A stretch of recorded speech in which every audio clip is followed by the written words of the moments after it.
Happy Halloween, flock. It is Thursday, October 31st. We're closing down the month of October with a Ravens Lunch Hour live stream. As always, I'm Bobby Trossett, joined alongside Sarah Ellison.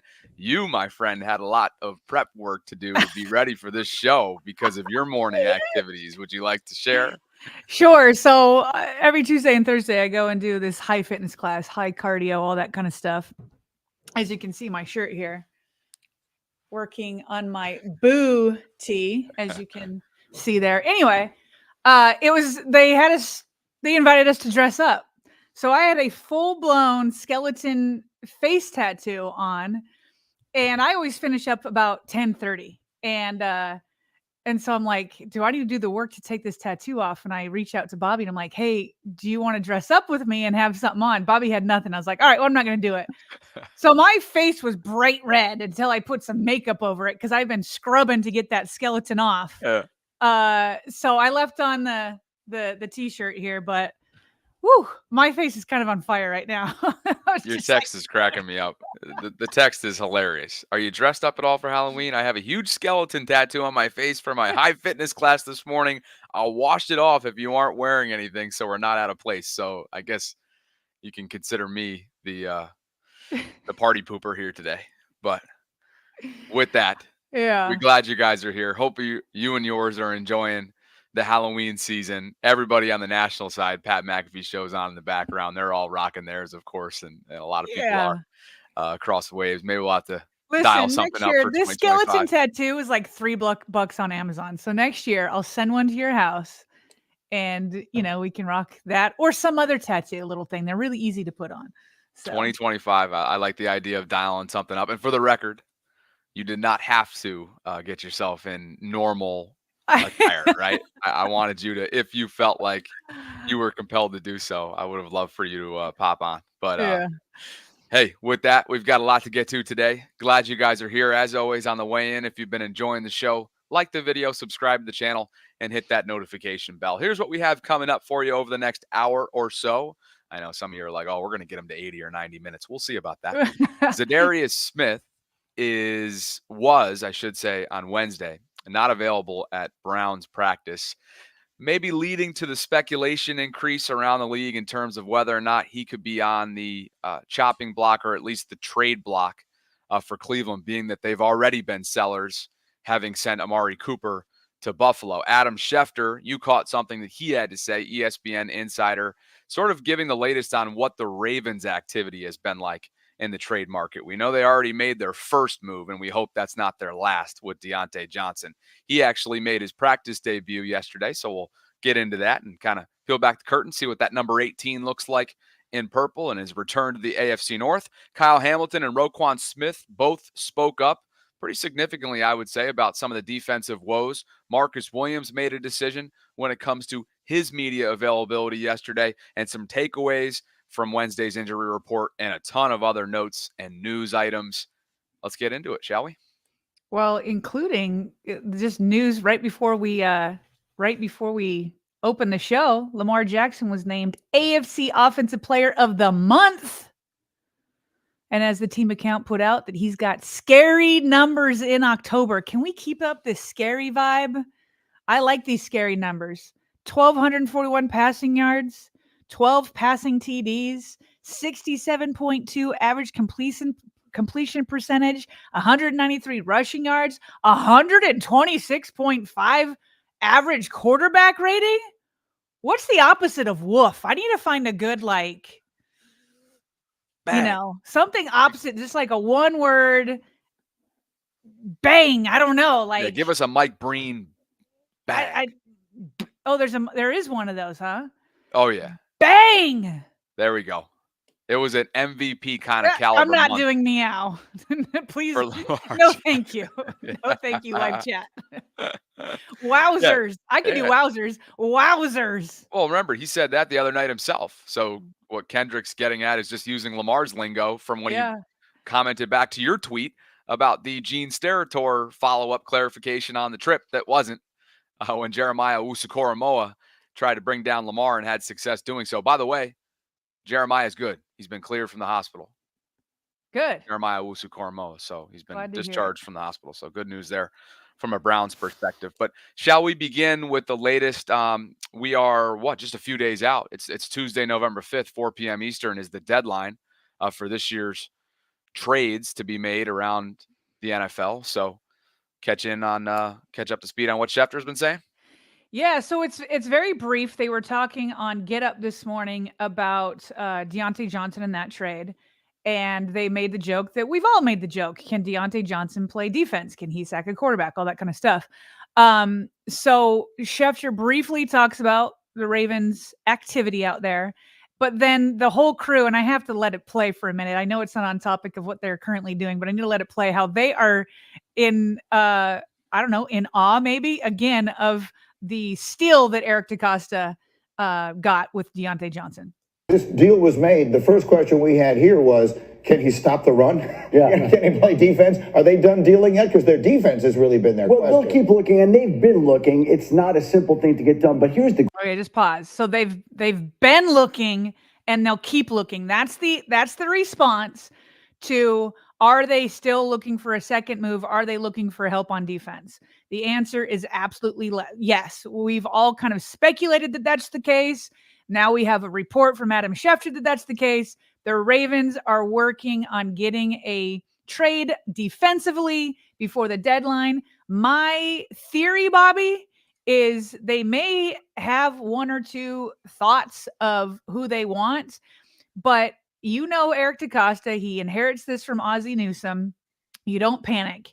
And there's a chance that perhaps prices may come down. People playing a little bit of chicken on like who's going to like sweat it out the most closest to the deadline next Tuesday. And so, it will be, I think it would be like a Monday or Tuesday type announcement if anything happens.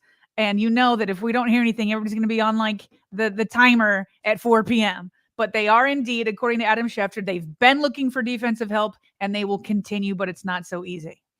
All right, now we'll get into them drooling over what he got, how he got Diontae Johnson. Great part about the Diontae Johnson trade. Yeah. They get the player that you're illustrating right there, Harry.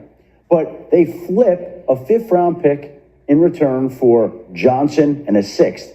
And Johnson's on an expiring contract, so he's got a lot to prove in Baltimore. And if and when Diontae Johnson leaves after the season, assuming he gets north of $5 million a year as a free agent, which I would think he would, the Ravens will get back a compensatory draft pick greater than the pick that they gave up to Carolina. So they get the player for this season, and then they get a compensatory draft pick, and that's what good organizations do as they move forward. Yeah, that's playing chess in a big way. No question.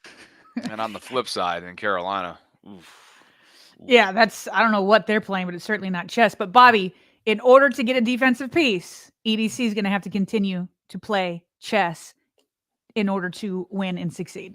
He's got a little bit more time to do so, as we know. And as I mentioned off the top, Mary Kay Cabot, who covers the Browns out there in Cleveland, is one of the beat reporters, noting that Za'Darius Smith, former Raven, was not outside at practice. There was an illness designation, could have popped up, could be maybe a coincidence or maybe not. Dan Orlovsky. Is this like a over at the Raiders, Devontae Adams with his hamstring, and then he goes to the Jets, and suddenly his hamstring's healed? Could it be that? Could it be Diontae Johnson didn't play because of a rib, and now he's in Baltimore, and suddenly he's healed? I don't know. Those designations can easily be wiped away from time to time at the right opportunity. Dan Orlovsky thinks it's either the Lions or the Ravens for Za'Darius Smith's next spot. And let's take a closer look at what it might look like fit-wise. ESPN.com, Dan Graziano weighing in on who is the player most likely to be traded over the next week and where could he go, Sarah? So he definitely says he thinks that Za'Darius Smith he said it was Diontae Johnson, the most likely player to be traded. And now because Johnson's obviously in Baltimore, he says it's Za'Darius Smith. He says the Browns will not move from Myles Garrett. But he says Smith is 32 and probably not in Cleveland's long-term plans. So if the Browns can get good enough draft pick compensation in return from a team looking for a short-term rental at edge rusher, this makes a lot of sense. The Browns are probably looking at a rebuild around a new quarterback next season. And then Jeremy Fowler weighs in and says, yeah, Dan, this is a good choice to say that Smith is going to be the most likely guy traded. He says, though, Cleveland won't be looking to dump core players. Now, that's what they all say. Okay. They all said, the Browns said that when they did. Browns are terrible at their poker face, Bobby. Remember the whole quarterback thing when they were trying to get people to trade for Tyler Huntley? And they're like, we'll just keep all four. And it's like, no, you won't. You're not going to get a pick for Tyler Huntley. Like, just stop it. And then they ended up having to cut him. They had Deshaun, Jameis, DTR, and Huntley. Yeah. So all this in the is quarterback like, room. Exactly. So this is more like, we're not really looking to trade him. Like, we'll keep him throughout the season. Okay, but he's also like the most likely guy to be moved. Like, it's just, I just don't buy their poker face ever. So anyway, they say they're trying to act like they're not really looking to move him. And it could be, they could be active if right opportunities arise, says Jeremy Fowler. A decent day 3 pick for Smith probably will get the job done from what I'm hearing. So what's a decent day 3 pick? Like a 4th rounder? You're not getting a 4th rounder for him. Nope. You're not getting a 4th rounder for 8 games. Not from the Ravens. We all know that you're not re-signing him. So again, their poker face is terrible. Just terrible. Like, at best, it's going to be around a 5th or 6th. So anyway, it wouldn't surprise me that EDC has called over there. It wouldn't surprise me if the Lions have called over there. And so this might be a situation where it's like, who's going to give us the best offer? And then if it's close to equal offers, Bobby, I imagine they'd send him over to the NFC and not give their division rival any sort of help if it's even in the same vicinity. So my guess is the Ravens might have to pay a little bit more if they want an in-division trade. And that's, again, if the Lions or somebody else is interested. Well, Brian McFarland, Ravens salary cap analyst, was going back and forth with some folks on X yesterday about this very topic, including Calais Campbell. And as he notes here, both Calais and Za'Darius are playing on a minimum salary of $1.21 million this year. Any bonus money paid by Miami or Cleveland, which is their respective teams, stays with them. So acquiring either would cost just $672,000 now, or $605,000 after Sunday.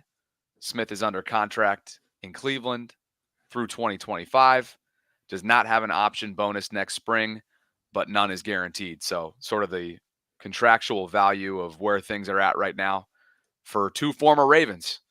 One who, where's Calais? Oh yeah, Calais is in Miami right now. He's hopped around a little bit since leaving Baltimore, but and then of course Za'Darius is in Cleveland, and it wasn't all that long ago, just a couple years ago, right, that he teased the Ravens right down to the very end.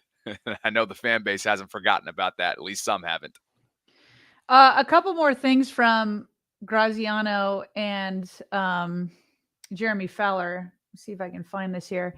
Some other, remember yesterday I talked about other guys that I give a call on. For sure, Za'Darius and Calais would be very affordable, very affordable.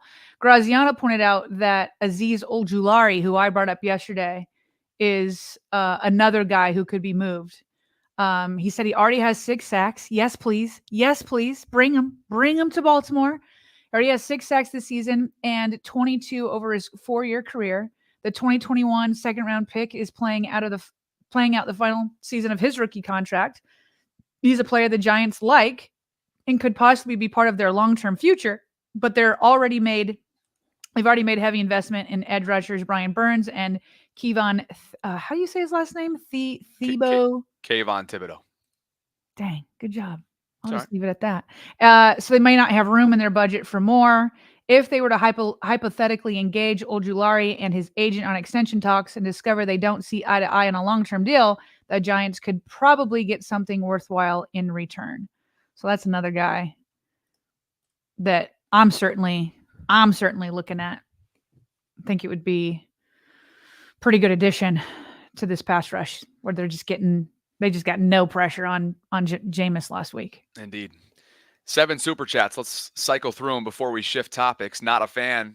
Throwing some shade my way. Bobby Press is Jimmy Neutron. I know my forehead is bigger than most, but Jimmy Neutron, that's more about the hair. My hair is not, I don't think it can get as tall as Jimmy Neutron's. Yesterday it was, actually. I noticed that. I went back and watched the video when I was editing. I was like, wow, my hair was spiked out yesterday. I don't know what was going on with that. I didn't even notice it. Thank goodness. Dragon Ball Vault says bootyful in honor of your Halloween shirt. Tomorrow is leg day, which includes booty. Let's go. Tomorrow's leg day. Let's go. Typically mine's on Wednesdays. Okay. DMV Nation dropping a $10 super chat donation just to show some love. Appreciate you, DMV. Thank you. As always. Captain Hard says, I was a little nervous about this upcoming game, but hearing Roquan and Kyle, I think we're going to play with some urgency on defense. And that is a perfect segue because we are just a few super chats away from transitioning to what those two had to say yesterday, along with Kyle Van Noy as well. Jay Blackman says, Tim, checking in from Louisiana. Love the show. SB3. What's up, Jay? Or what's up, Tim? How you doing, Tim? Dragon Ball Vault says the trade comp pick we get from Johnson.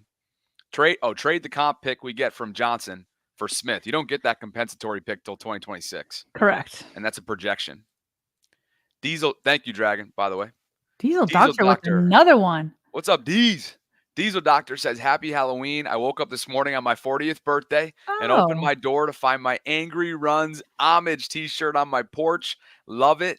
Thank you for picking me as the first winner. That's awesome. That's so awesome that it came on his 40th birthday. I feel like we are now, we have officially celebrated it. We gave him a gift of, even though he earned it. That's awesome. That's awesome. That's friggin' awesome. Yeah. And happy birthday. Happy 40th, Diesel. Thank you for all the support that you give us. We appreciate you. And like we've been mentioning too, we're 2 of 8 shows into this partnership with Homage, meaning next Wednesday will be the next giveaway opportunity. We look forward to continuing to experiment with that. And so far, so good on Sarah's awesome idea that we've been working on behind the scenes. So with that, let's get into some reaction here. Obviously, the defense has been under considerable fire, not just this past week, but really all season long. It's just been magnified this week after a loss, the way it was after the Vegas loss and that fourth quarter collapse. Who do we want to get to first? KVN, Kyle, or Roquan? Let's do Kyle. Obviously, meaning Hamilton. Kyle Hamilton. Yeah, sorry. Kyle Hamilton, not Kyle Van Noy. Yeah. Kyle Hamilton, because obviously the last we saw of him was dropping that game-winning interception. Neither he nor Roquan Smith decided to speak with the media after the game, which, was slightly disappointing. Not going to bury him, but I feel like you're there when you win. You should be there when you lose. But they both spoke on Wednesday. And as you're showing here, the first thing that Kyle Hamilton says is, I'm ticked. Yeah. Or a little bit more stronger than that. Yeah. Obviously the wrong one. You've got the video on this one. Yeah. To see. And just this is specifically about the missed opportunity there, of course, in the fourth quarter, which would have sealed the game for the Ravens. That gift that Jameis Winston gave Kyle. Yeah, I'm pissed to see it because I feel like I'm one of the leaders in that room, and I feel like I kind of take a big part of the blame for that. Just guys not being on the same page and not executing, and obviously, especially if we had guys in the room that couldn't do it, it'd be a bit different story. But we got everything we could ever want in that room, so we know we have all the answers in the room. We just got to find them.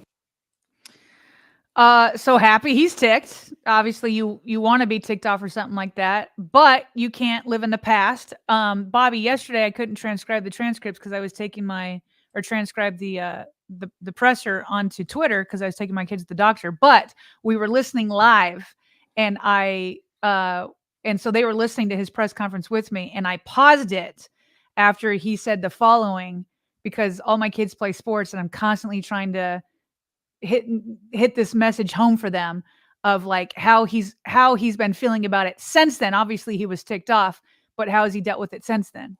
Obviously the one play at the end of the game, how long does that stick with you?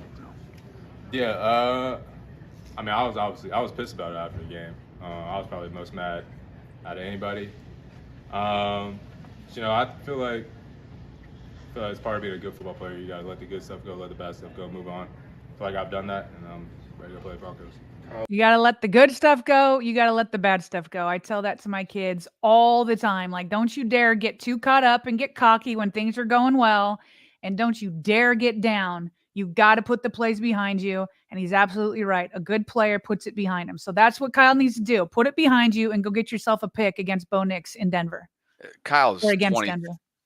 Kyle's 23 going on 33. He's wise beyond his years. He's already seemingly a veteran in this league, even though he's only been around, for a handful of seasons so far. And I thought Kyle Van Noy, the other Kyle, did a good job of kind of highlighting that, acknowledging that, completely unprompted.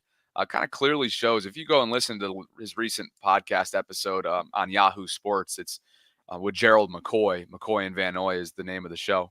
And Kyle's essentially holding himself and the team, at least defensively wise, accountable off the top of this episode. And you could tell his demeanor was a little bit down. Morale seemed to be a little bit, not defeated, but just disappointed, as all of us are, obviously, whether you're a fan or not, coming off Sunday's performance in Cleveland. And then where it's about to pick up right here is Gerald was about to transition to another topic, and KVN was like, wait a second, I got to give my teammates some flowers from what I witnessed. Watch this. Okay. That I wanted to mention too is the Kyle Hamilton. What a phenomenal player he is. Yeah, he's incredible. What a great leader he is already in his young career. He knows he had to make that play. And what I'm just amazed by is just how he's going to bounce back. Like, I'm so impressed with him, just the way he handled the whole situation. He didn't, point the finger at anyone. He knows what type of player he wants to be. Like my opinion, I think he has the chance to be a DPOY in his career. And if he makes that play, you could have thrown him in the hat because he already had a sack fumble in the game and he would have had a pick. I mean, that would have been incredible. He didn't, but I think this is going to make him better. I'm excited to see how he bounces back, how this fuels him. I believe the next time he has the opportunity to catch the ball, he will. And I think that goes for the whole secondary. I think a lot of people are sending out negative energy, which is totally understandable. You want guys to catch the ball, but I believe this next op, when they have chances, they're going to catch the ball. I truly believe that. They work at it, and they're going to get this thing going. We've dropped, unfortunately, some picks, but hey, we're going to turn it around. We're going to make those plays. I believe in the guys we got. We're going to do it. Yeah. So, I mean, good. I'm glad he sees how Kyle's responded throughout the week. He says we dropped some picks. I think it's the league leading the amount of picks. And word is, Bobby, yesterday after practice, the entire DB group was practicing with the jugs machine and with their coaches throwing them balls. So like literally everybody, because it's obviously not just Kyle Hamilton, it's everybody else. So glad that's happening. These guys need to do it. Like, do that all the time. These guys need to get picks, do some wide receiver drills, not necessarily the route running, but the catching drills more often. So a couple other notes that I know you got kind of queued up for these slides here. Kyle Hamilton was asked, do you think that if you guys had finished on your interception opportunities, would you feel a lot different?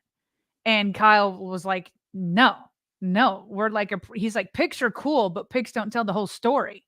And so what he's saying is like, yeah, that helps us, mask it, but we're not going to be happy. We're not going to be happy. He's like, we're number 32. He goes, I think we're one of the worst. And I'm like, he goes in pass defense. And I'm like, yeah, you are the worst in pass defense, Kyle. And the next thing that and he's got to say this, but I hope he's telling the truth because it would make it nice. They also asked him if they should simplify on the next slide, if they should simplify the defense, because I'm sure the reporters have seen the same thing we've seen, which is film breakdown of them just not being able to move out from their pre-snap deception and then get aligned in the position that they need to be, which is why there's just open receivers everywhere. So they asked Hamilton if they need to simplify things. And he said in the simplest form, We just have to run and hit better. He was like, no, we do not need to simplify things. He was very clear that in his mind, it's about execution.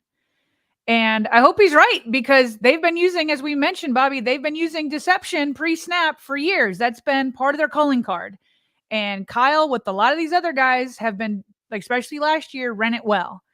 And yes, there are some new faces on players and in the coaching staff, but I hope that they're like able to run deceptive pre-snap looks. Like you need to do that when you're playing Patrick Mahomes. You need to do that when you're doing so. Like, if it's execution, just like interceptions is execution, then fine, but get it done. Prove to your coaches that they don't need to simplify things. Well, along these lines, Jonas Schefter picked up on a trend that you just made me think about,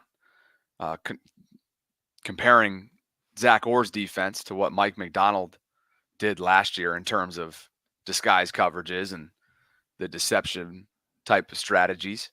The 2023 Ravens ran disguise coverages 41.3% of the time and simulated pressures 27.4% of the time.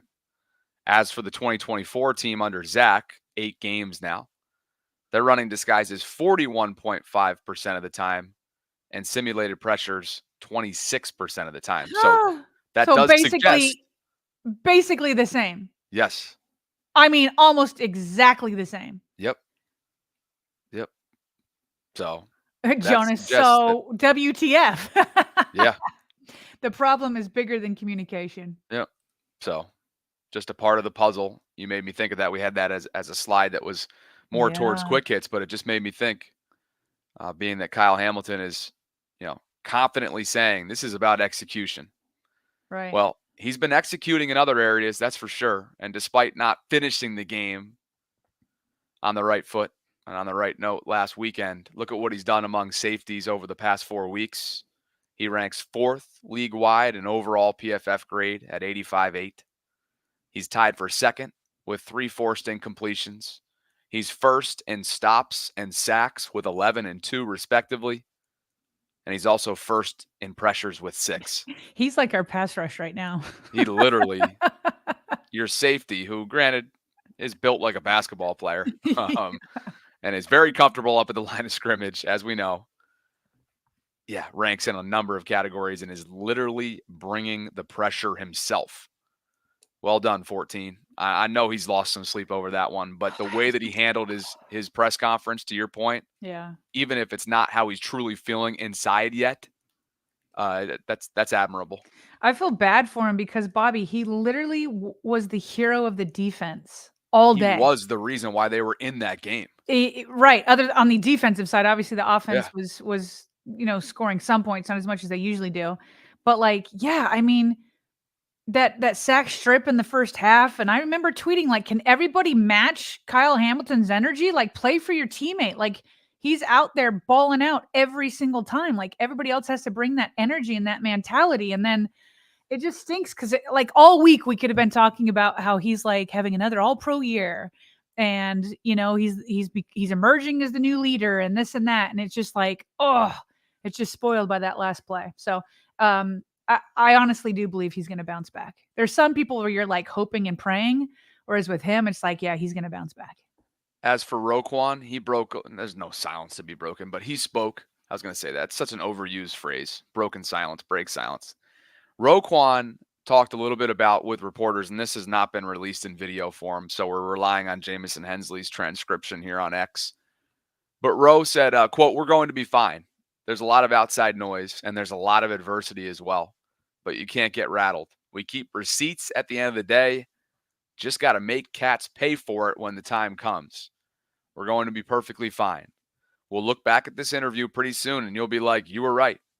So just trust the process. I have the utmost faith in each and every guy that's in the back 7, including myself, that we're going to get things done the way things need to be done." Well, that's the leadership they need for sure. Who do you think he's keeping receipts on? Is this the media? There's a lot of receipts. There's a lot of receipt opportunities out there for this Ravens defense right now. Okay. But like, keeping receipts to me is like, people didn't You're number 32. Like, what are people supposed to say? Like, are people supposed to get up every single day and be like, oh, they're going to be fine. Oh, they're going to be fine. Oh, you're dropping interceptions. Yeah, you're going to be fine. Oh, like you're giving up all these yards. You're going to be fine. Oh, you've given up the most fourth quarter points out of anybody in the league. Oh, yeah, no big deal. Like, I don't know who he's keeping receipts on. This is just like looking at, and calling a spade a spade. So I don't know. I hope he's keeping receipts on himself and on the teammates, because it's like it's them that they need to look in the mirror at and come out and be better. Because he's right. They have, in my view, they have the talent to be better. They definitely need help at pass rusher, but in the back seven, I feel like they have the talent. They've certainly paid them like they've been that talented. They have the talent. Like, what is going on? They have to turn on a switch. They have to do whatever it takes. If it's not the scheme, then play up to your ability and keep receipts on yourself. There's an effortless receipt keeping right now is effortless. Yeah. For this defense. You don't need to go searching. It's all out there. As for Marcus Williams, John Harbaugh spoke to the media yesterday and was asked for an update on where, I guess just observation-wise, yeah, how he practiced. Marcus Williams is after one practice so far this week. Practicing today, I thought he had a heck of a practice. He looked good, and I'm excited for Marcus Williams. I always have been, always will be. He's one of the top safeties in the league, in my opinion, and I'm looking forward to him playing great football. No timetable, Sarah, on whether or not he should be expected back in the lineup, but what he's playing Sunday. Do you think so? You feeling confident about that? I said that a couple days ago. I know you did, but you still on feel Monday. confident about that. Yeah. Now, like whether he starts or whatever, he's going to play again. Why do you feel confident about that on Sunday, though? Well, it's based off of a few things. It's the fact that Eddie Jackson played like not great, to put it nicely. We all saw what we saw. So there's that. You can't go back to that. But also because John Harbaugh said he's going to be playing great football very soon. So I think it's those two things combined. I think it's his contract that it's like you just can't keep a guy that's taking up an $18 million cap hit on there longer, unless there's not going to be a trade between now and the game on Sunday. Like if there were a trade for a safety, maybe. But why do you think he's not going to? Like what makes you think that they're going to go back to Eddie Jackson? Or I guess they could move a corner, sure. But just the way. The way Harbaugh's been talking, the way they played, I think he's going back in. I guess just not knowing. I don't feel as confident just because we don't know the severity of the internal type situation, to use Harbaugh's words. And is that just a one-game penalty, so to speak, for whatever happened? Like, is that enough? Clearly, what they saw on the field was enough to be like, we got to get this guy back in here. Right. And I think, to be honest with you, and I could be wrong, my guess is that what they saw on the field is what was really the big impetus of benching him, obviously.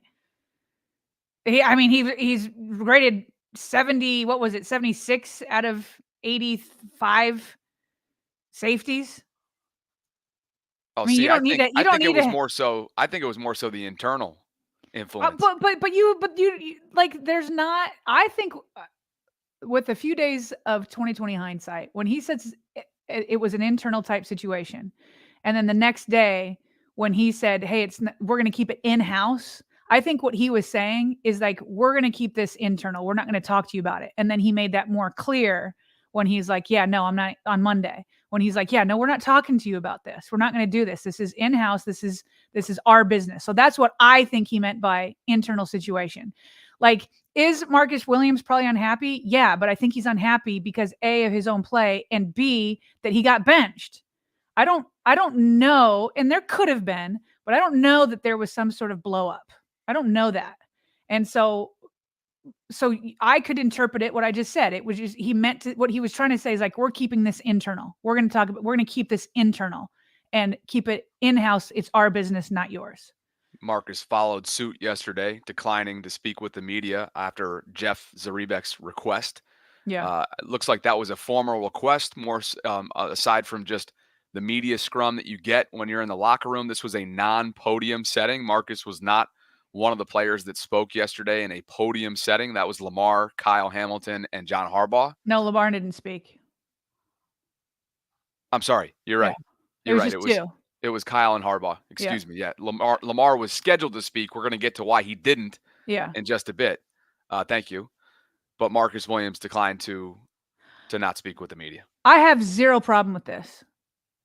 And here's why. Like, I didn't like it when Kyle and Roquan didn't speak because they were on the field and they are the defensive leaders. You played in that game. But when you've been benched, what are you supposed to say to people? Well, I think it's an opportunity to build up this fan base, his confidence in you again.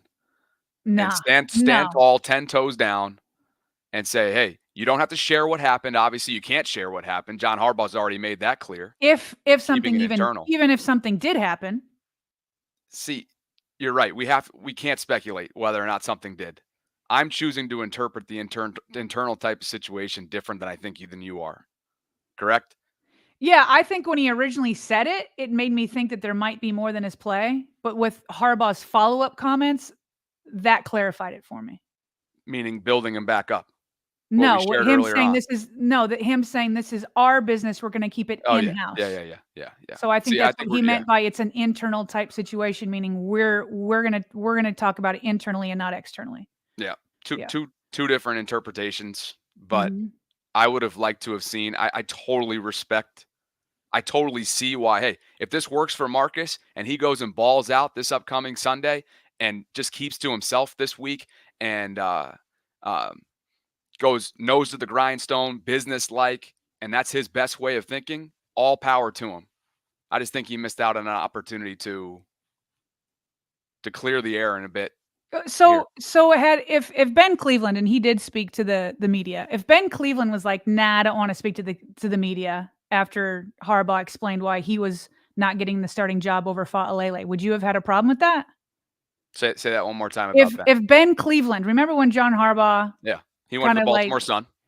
Yeah, he spoke to the Baltimore Sun. But had he declined that, would you have had a problem if after Harbaugh was like, said this is why I'm not starting him, Fa'alele's just been better and he knows what he needs to do? Like if Ben Cleveland was like, nah, I don't want to speak, would you have had a problem with that?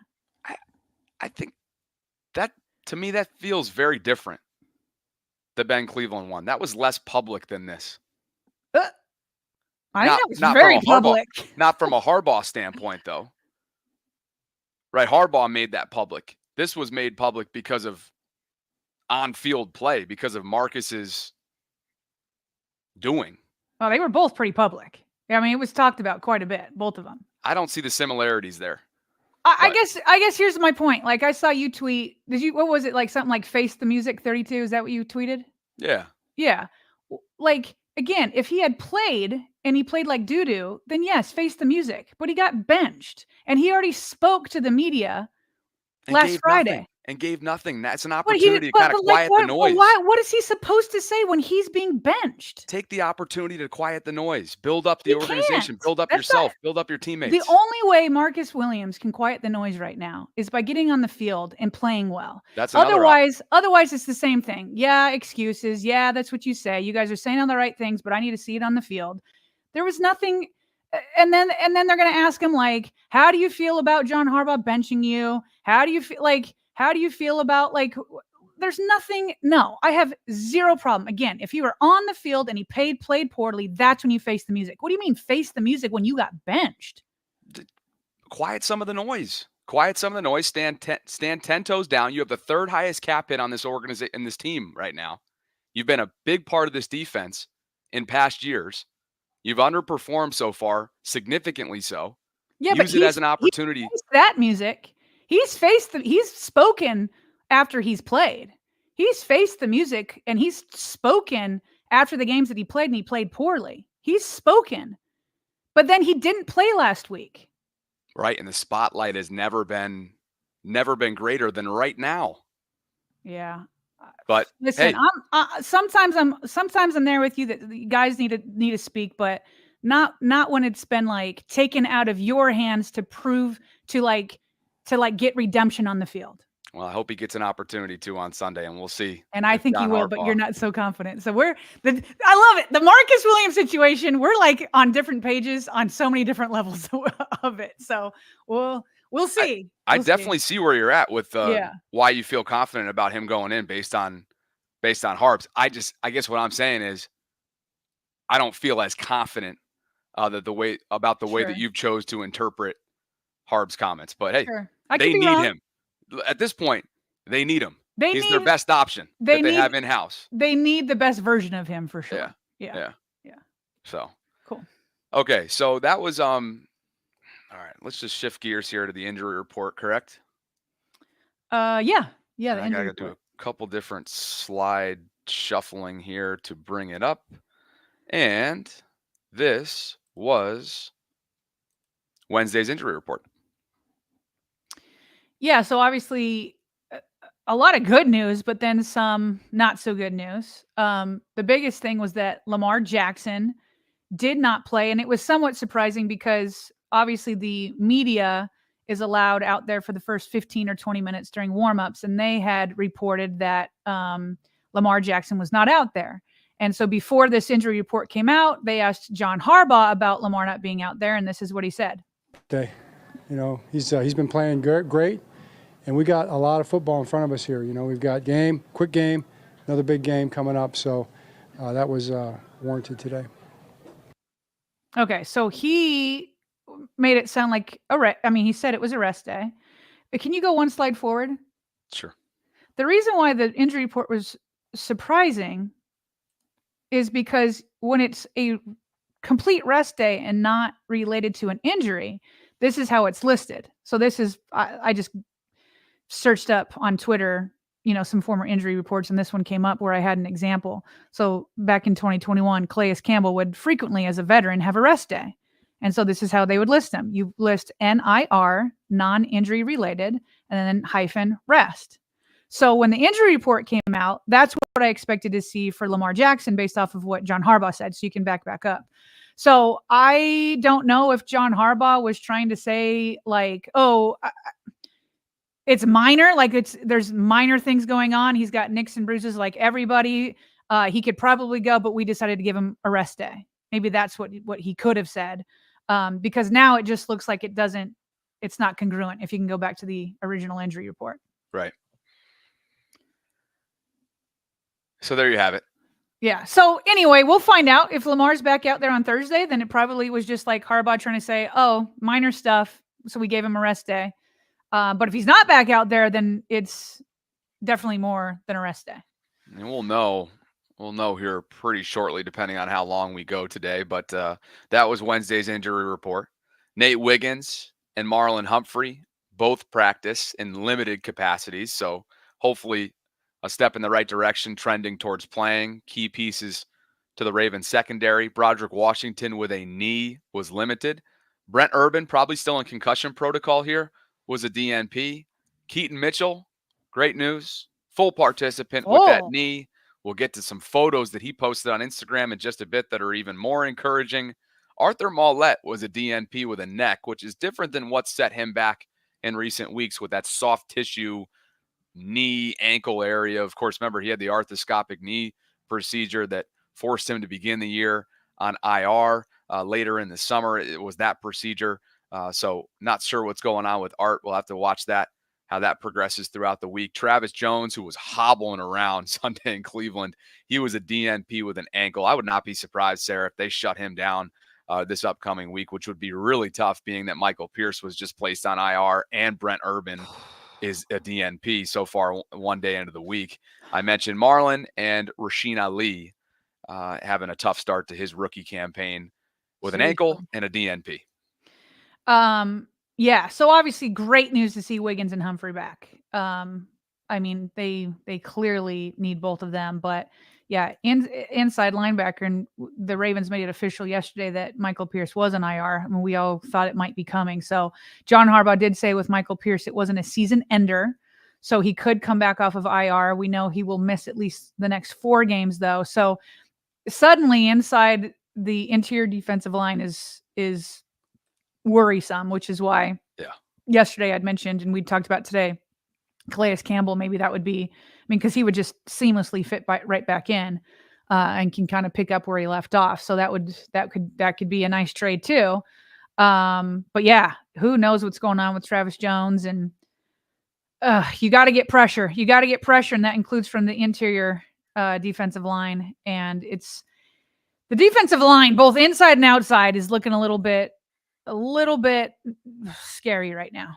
Remember, Josh Tupou was just signed earlier in the week after spending part of the summer in Baltimore, and the corresponding move you would think is because they knew Michael Pierce was going down on injured reserve, which he is. So Michael Pierce, at least for the next 4 weeks, Sarah, is unavailable to serve as a pretty reliable, impactful run stuffer specialist at nose tackle. So that's where they're set back. But perhaps where they're moving forward is with this guy. And that is on the other side of the ball. Keaton Mitchell, of course, returned to practice last week. He's been on the PUP list all year. We all remember the December ACL tear against Jacksonville, I want to say. And here he is, just, I guess, presumably this week, running. Is that a non-padded practice? Looks to be a non-padded practice. Yeah. And Keaton does not have a brace. What? Let me on see that this. knee. Ooh. And if you're wondering, I blew up a couple more as well. Yeah, blow him up. From his Instagram. And here's a couple different looks. There is no brace. Holy crap. Number 34. He's like Wolverine out here. How about it? Can you go back up to Jeff explaining how remarkable this is? I sure on can. that slide? No brace. So when Jeff put out the injury report and that Keaton was full, like one follower was like, "Did you say Keaton is full?" Like he's like, "Let me just make sure you typed this correctly." And Jeff replies, "Remarkable. The sense before the season was late November, early December, although that one Baltimore Sun story said 6 weeks in to return to practice." And it says, "It looks like he'll beat that by nearly a month." Said at practice, from what Jeff saw, he looked really good. "I thought the earliest he would play is next week against Bengals, but not 100% sure," meaning Jeff is leaving the door open for return this week against Denver. Wow. Like, honestly, like he injured that knee December. Yep. He's got that Wolverine blood. Right? Recovery and so December, tomorrow's November 1st, 10 months later, and here he is. Pretty good. And I like hearing Jeff saying he looked really good. Not like pretty good, not like good for the knee. There might have been a slight thing, or he didn't have like a fifth gear. He's like, no, he looked really good. Lightning is on the way, perhaps, to Derrick Henry's Thunder. Ooh. Let's get to some more super chats that are pouring in. 17 of them to be exact thus far. Truth Bearer says, "Hey, this is amazing, but keep him in bubble wrap until December." Truth doesn't want to see him in November. You got to ramp him up, though. You can't just throw him out there cold in December. Yeah, you do got to ramp him up. Give him a couple carries. I mean, when he's ready, sprinkle in a couple carries. It's all good. Yep. Adam 78 says, "You two need a referee." Are those punching bags right there? Emojis? Is that what I'm seeing? I am curious. I'd like to hear the live chat because Bobby and I don't like to create fake debate. But I think it's fair to say, and we agree a lot, but I think it's fair to say that we're not always on the same page. Are you guys like awkward when we're like legitimately disagreeing, or do you kind of like it to hear two different perspectives? I'm just curious. Yeah, I can never live in a world where you're manipulating debate format, one going one way, the other going the other. They said keep the box. Sorry, Adam says you. The boxing gloves. Yeah, he said keep the boxing gloves. Yeah, everybody seems to be weighing in on enjoying the balanced sort of. Yeah. What I also like is that and not everybody can do this. Obviously, everybody knows that I'm passionate, and like a rule I'm trying to teach myself because I'm a passionate person. I'm like, I let the passion fully come out in like positive situations, but I try to be a little bit more monotone in more like critical situations. But I know that I can get passionate, but both you and I come from big families. You're one of 4, I'm one of 7. There's no holding back in bigger families. Like you just say it how it is. But what's also nice is like, it's rare that somebody's feelings get hurt. And so I like that we can have genuine disagreement. Like you can call me out and say, I don't have confidence in your prediction. And I can say, I didn't love your tweet. And we can go back and forth and like legitimately cool moving forward. Like it's not, you know what I mean? Like, I just love that we have that like co-host relationship where we can like genuinely be like, I'm not there with you, and like move forward to the next topic and keep going. Oh yeah. Yeah. 2.5 years into this, about somewhere around there, and like Yeah. almost 2.5. And like the times that it has gotten spirited, maybe earlier on, we'd have those conversations afterwards just to make sure that like, Yeah, we're like, the are air you wasn't cool? weird. Because Yeah, Yeah. yeah. But like the second now, at least for me, the second the show is over, we just go into like prep mode. Okay, what do Yep. we need to do next? It's never anything personal ever. Yep. So And that's good. I think it's good because we have a foundation of trust for sure. Point Sarah here, courtesy of Captain Hard in the super chat, says, I agree with Sarah. I think Marcus speaking would bring more questions than answers after the interview. Charisma with a $1.99 super chat. Appreciate you. Robbie says that clip sounded like he's going to get traded, meaning Who? Harbaugh referring to Marcus Williams and all the Oh. confidence and whatnot. Well, nobody's trading for. Sorry, but there's no GM on the planet. Even the Panthers aren't going to be giving anything up for what Marcus Williams has put on tape. Underperformance, perhaps disgruntled. Not sure of that, and expensive. Those are real tough setbacks there. 3 of them when it comes to having a willing trade partner on the other end. Bosef says, forget receipts. Play great defense for 4 quarters. Seriously. Yeah. Lil X Nation says this offense has generational potential. If we can get our defense to at least be average, Super Bowl is in reach. We have to go all in this year. Gerald Jackson says they can make it up if every pass is picked. Can we just have a pig party? Can we have a pig party on Sunday? Literally. Afterlife Omega, they are due. Afterlife Omega says, thank you for the grind and the midday shows. Thank you for being here, Afterlife.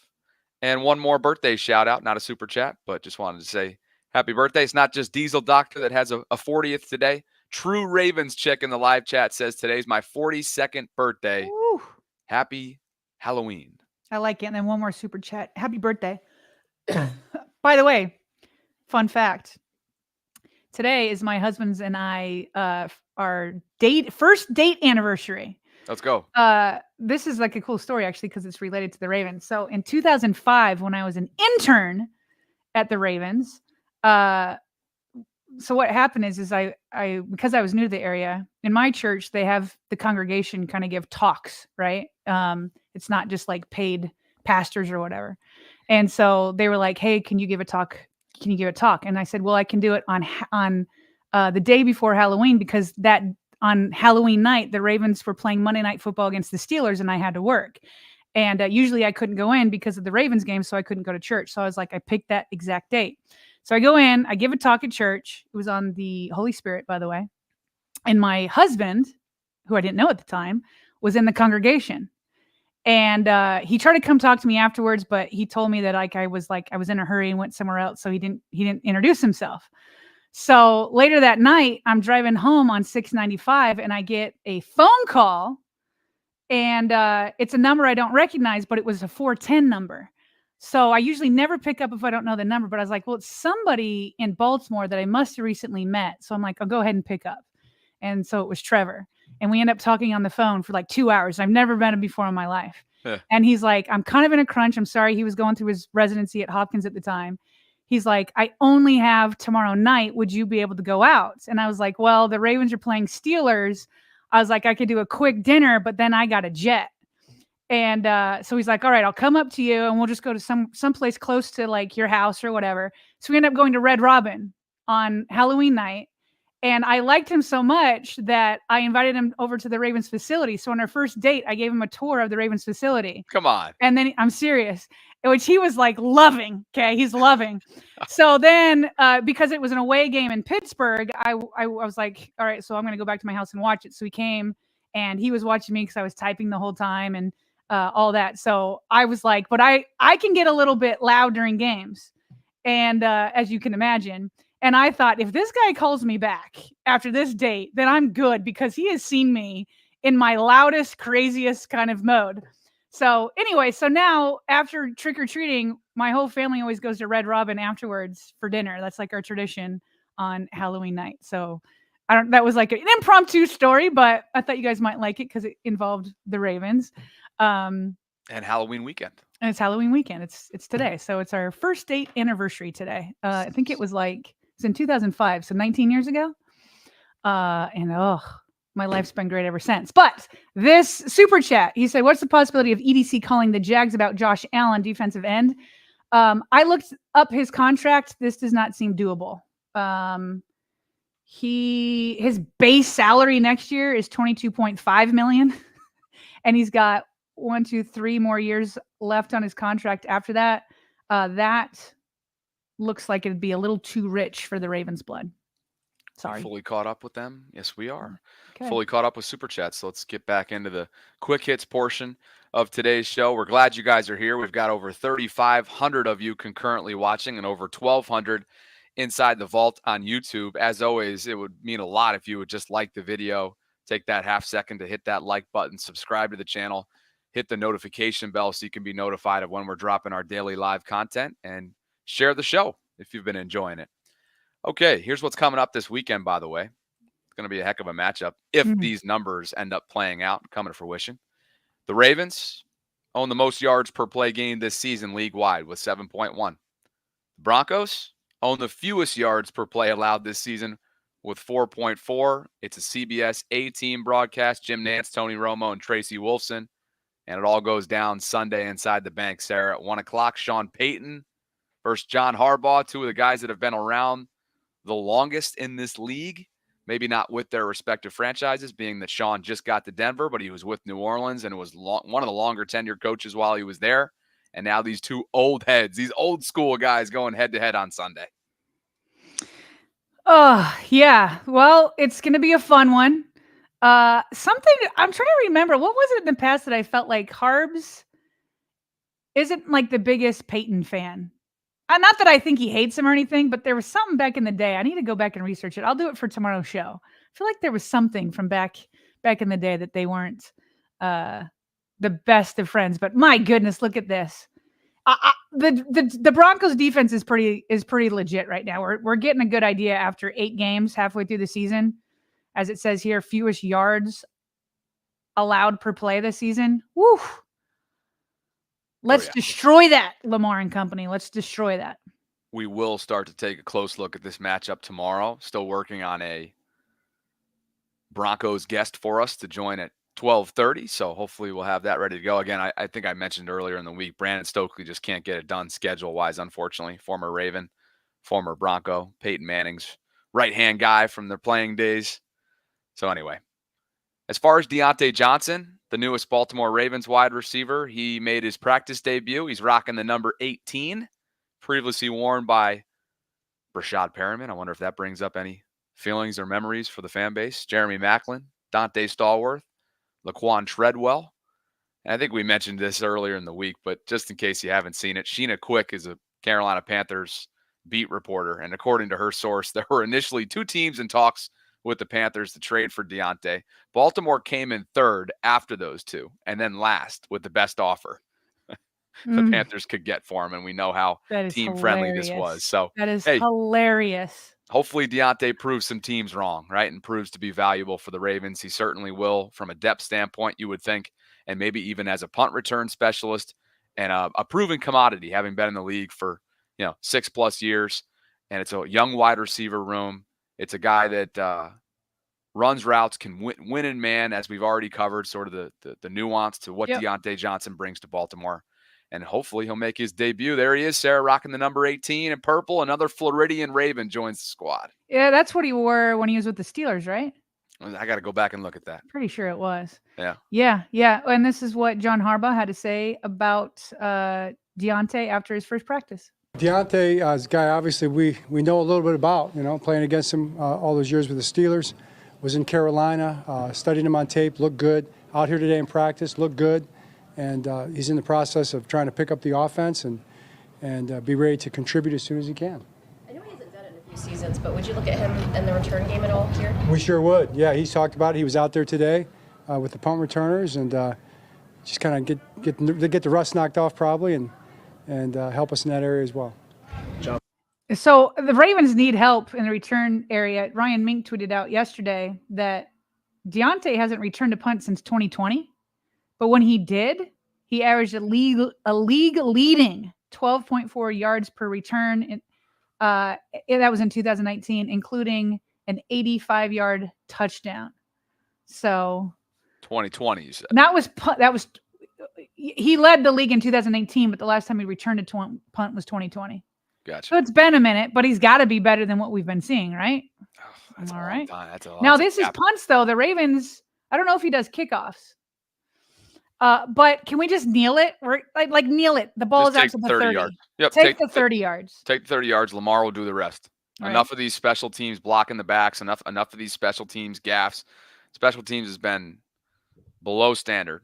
Right. For a John Harbaugh team. Also, real quick, Diontae obviously had a locker room session. It was all pretty like business-like, but he talked about how it's a blessing to come back to the AFC North, where obviously he started in Pittsburgh.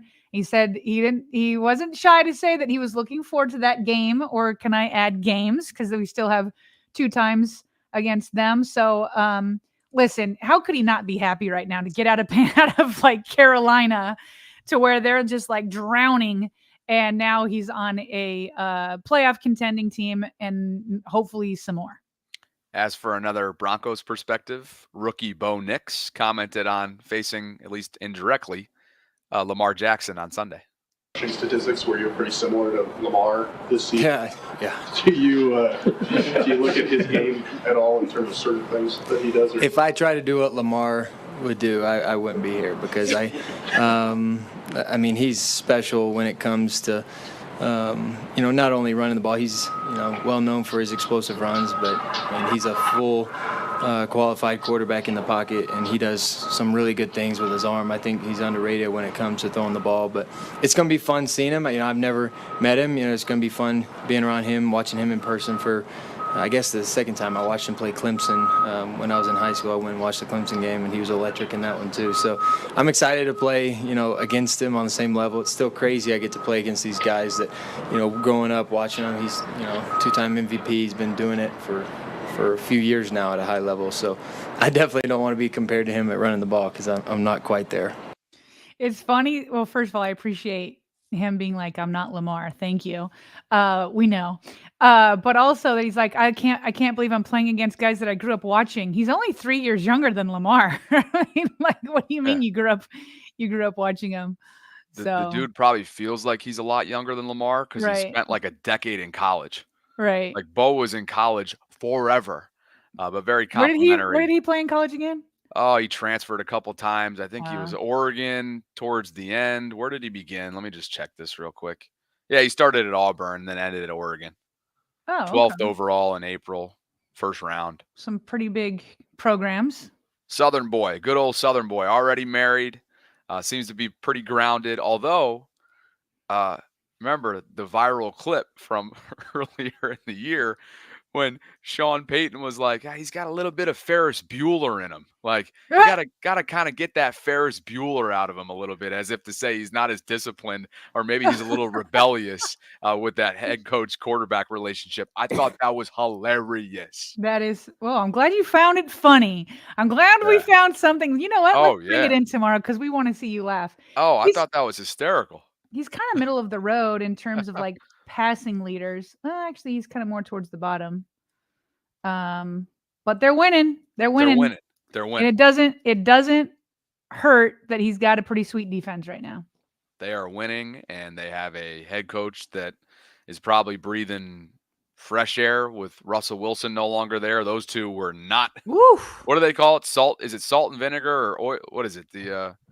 What doesn't match well? Is it oil and vinegar or salt and vinegar? It's oil and water, right? Oil and water. Well, whatever it is, they don't match very well. Yeah. They didn't match very well. And I'm sure the Steelers are happy about that, because Denver's paying pretty much Russell Wilson not pretty much, almost all much to play for the Pittsburgh Steelers. Water and vinegar, oil and water. Well, oil and water. It's both. Okay. Yeah. Well, how about oil and anything for the most part? Not salt and vinegar. Okay. Salt and vinegar is like a flavor of chips that you would eat, although I wouldn't eat it. I do not understand. My oldest son loves those vinegar chips. I'm like, dude, there's something wrong with you. Do you like vinegar? No. Flavored? No. I do remember as a kid, when I was your kid's age, I would snack on sour cream and onion chips. Oh, I still like that. Yeah. Yeah. Yeah. I would snack on those. I like a good tortilla chip with queso. Okay. But if I don't have the queso dip, I like those cheddar ruffles. And then I also like the sour cream and onion Lay's chips. Those are my three. Those are my three go-tos. Gotcha. Yeah. Lately, I've been on a little bit of a health kick. I'm doing carrots and hummus, which leads pretty good. Leads to some gas. I will tell you that. Whoa, I did not need to know that. Yeah. Noticing that, I may have to take that out or at least dumb it down a little bit. Broccoli too. For whatever reason, there are some foods that just we got to get to more super chats. Dream says finish the quick hits. Marcus Williams 2 interception game incoming. Dreams is calling his shot right now. Multiple days out from the game. Marcus Williams 2-pick game incoming. Prince Lee says, who can we get and afford on defense? We talked about a few of those options at the beginning of the show. Prince, glad you're here, brother. Great to have you. Adit says, was the Yankees' 5th inning yesterday a choke job? The answer is yes. It is absolutely yes. I missed it. I was at a Halloween party last night, so I'm not on top of things.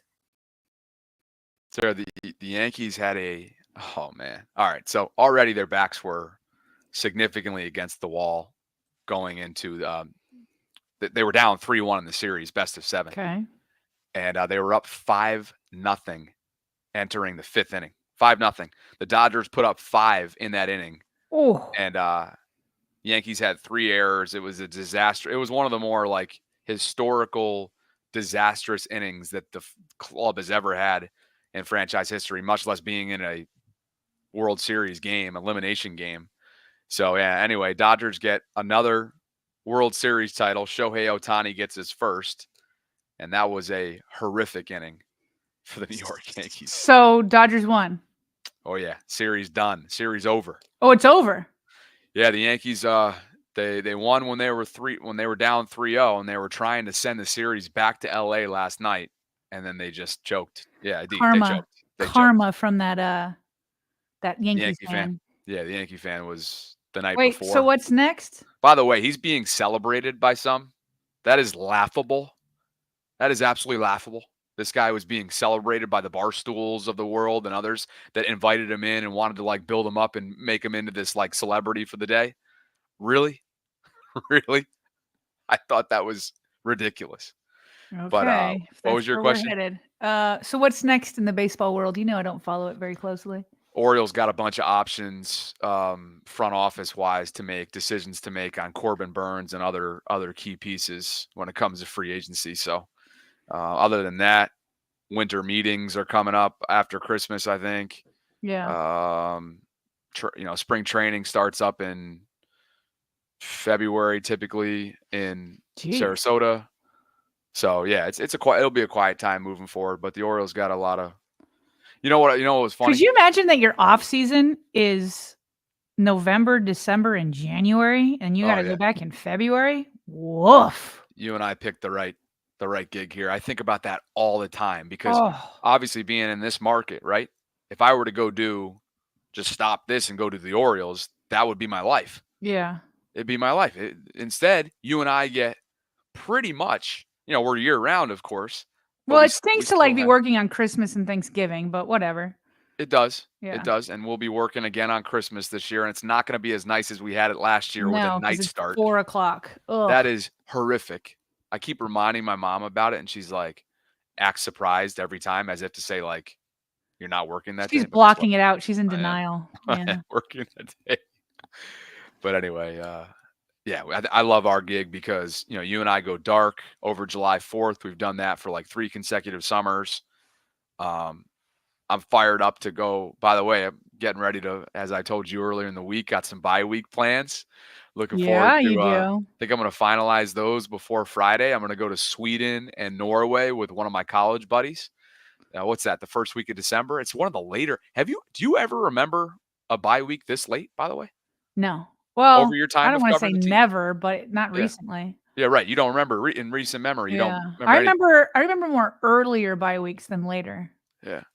I remember like having a week 3 bye once, something crazy like that. Week 3? Yeah, like week 3 or 4, something like that. Wow. Yeah. And I will say I do kind of prefer that, like, right around now.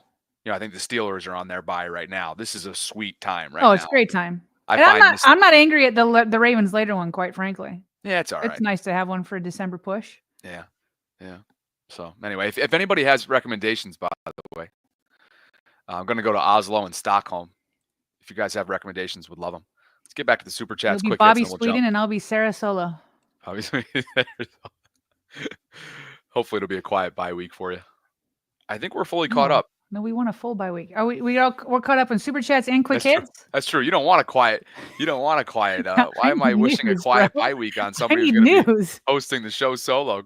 You're right. I'll have to give more dating stories or something. Oh, and by the way, I saw y'all talking about Red Robin. Just to be clear, that was my choice because we were in a hurry from when I got off of work at the Ravens, and then I had to be ready several hours before the game started for the Ravens Steelers.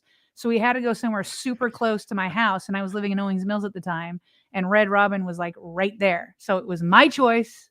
I'm sure he would have taken me to Ruth's Chris or something, which he did do later, by the way.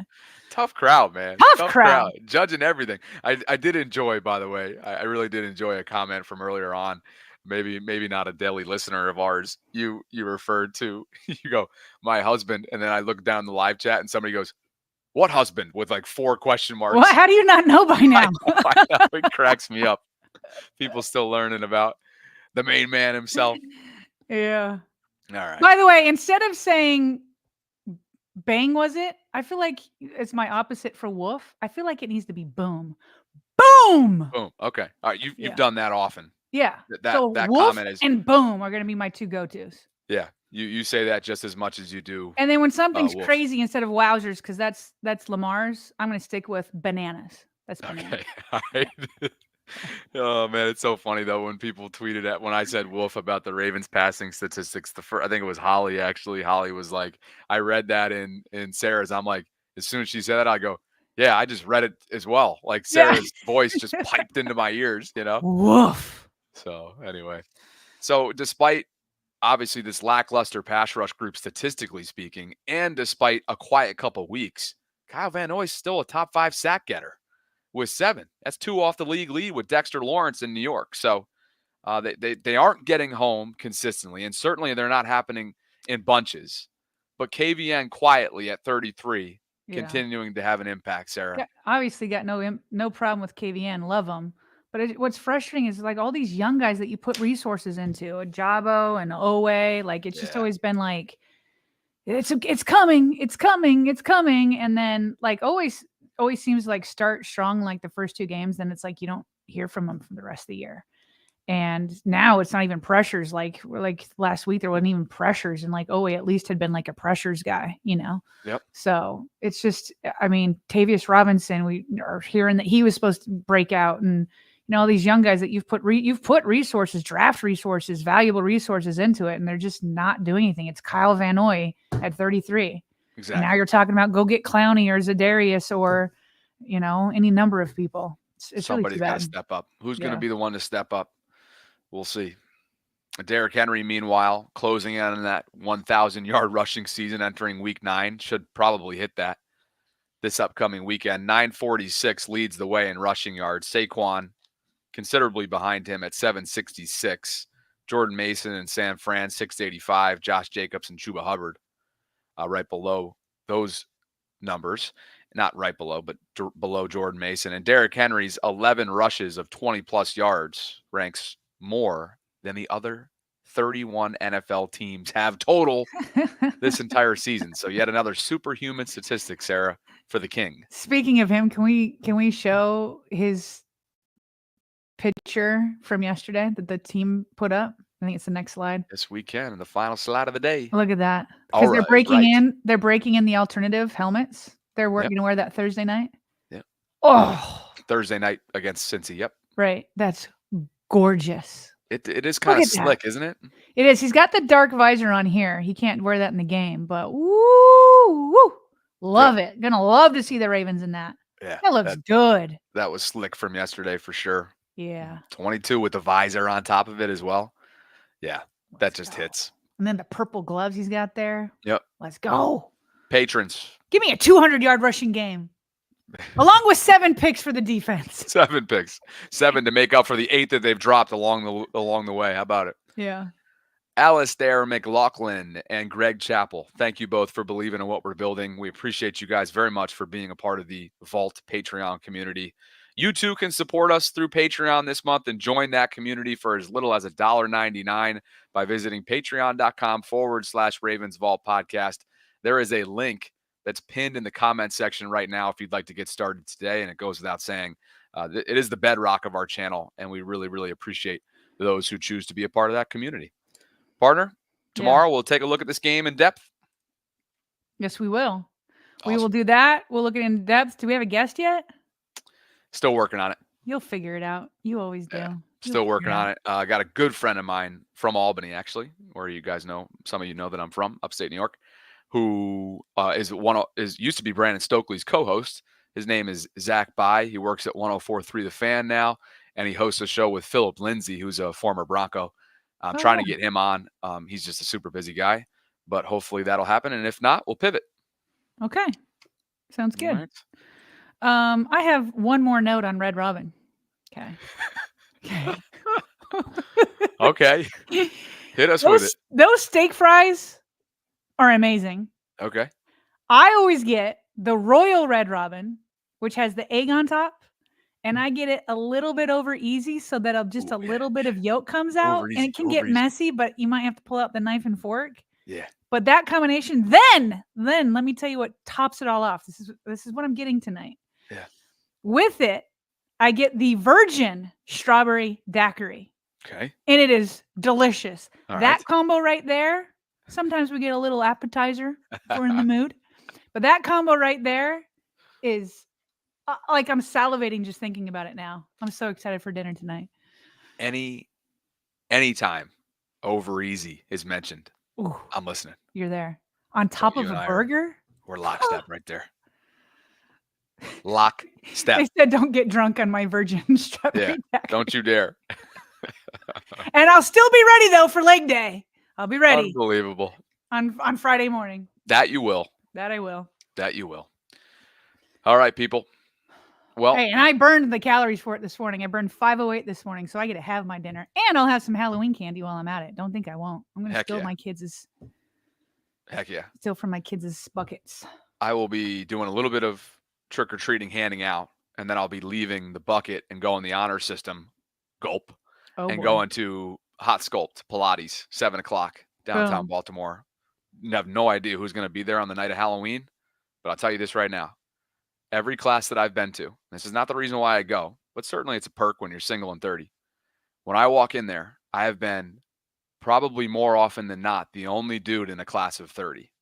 Okay. Yeah, not coming. That's not the reason why I'm doing this. Yeah, right. But the ratio certainly dates from this class. Okay, go ahead. The ratio certainly is notable, and I'll just say this: Thursday night is a big night in cities. American cities, just from a restaurant standpoint, going out standpoint, all that. Baltimore's no exception. And I think when you add in the fact that it's Halloween weekend, it's going to be bustling. Who's to say that maybe the future wife, who's also attacking her career, who's also super disciplined, as I pat myself on the back here a little bit, who's also amazing, who's also super good looking, who's also just the highest character person you'll ever find. Love you. Is also going to Pilates on Thursday night. Halloween. Okay, but Bobby, you should wear a Halloween costume because then people will come up to you. Yes, listen, do what I do. By the way, I've got a second skull thing. When I bought the tattoo, it comes with 2, so I'm going to put it back on for tonight. My kids didn't get to see it this morning because they were at school. But if you do something like that, people will come up and talk to you and say, hey, nice costume. And there's your in to start a conversation. Oh, boy. It's a 95-degree Pilates class. Well, so you know. Just get a face tattoo type. I was sweating all over my tattoo and it stayed on perfectly fine. Run over to Target and get one or something, or Do I go to the wherever, classic- whatever's nearby you. You're downtown. Go over to do I that do the- Target down there. Do I do the frat boy move and just get a jersey and walk in there? Do something to where somebody will come up and say something about your get up. Mike what Tilly Tyson's provides. face tattoo. Here we go. Oh man, that's good. Everybody's saying just be you. No, take my advice. What we will do is follow up on whether or not I meet her Okay. tonight Okay. at Pilates tomorrow. We'll see. All right, people. Appreciate you, all 3,700 of you who are concurrently joining us right now. We gave you. Oh, we almost hit 4,000. This is crazy. We gave you, but duration wise, we gave you 82 minutes. So always enjoy spending time with you guys. Happy Thursday. Happy Halloween. Be safe tonight. Enjoy it.